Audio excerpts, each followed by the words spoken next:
Golden boot কি এবার Lionel মেসির হাতে উঠতে যাচ্ছে? বর্তমান পরিসংখ্যান কিন্তু সেই দিকেই ইঙ্গিত দিচ্ছে। বিশ্বকাপে দুর্দান্ত ছন্দে আছেন লিওনেল মেসি। এখন পর্যন্ত তিনি করেছেন ৮ গোল এবং ৪টি অ্যাসিস্ট। গোলের পাশাপাশি সতীর্থদের দিয়ে গোল করানোর দিক থেকে এগিয়ে থাকায় গোল্ডেন বুটের দৌড়ে তিনি এখন সবচেয়ে শক্তিশালী দাবিদার। অন্যদিকে কিলিয়ান এমবাপ্পেও করেছেন ৮ গোল, তবে তার অ্যাসিস্ট ৩টি।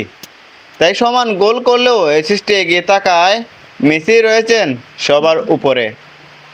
এখন দেখার বিষয়, ফাইনালে কে নিজের পরিসংখ্যান আরও বাড়াতে পারেন। মেসি কি জিতবেন গোল্ডেন বুট, নাকি শেষ মুহূর্তে এমবাপ্পে বদলে দেবে সব হিসাব?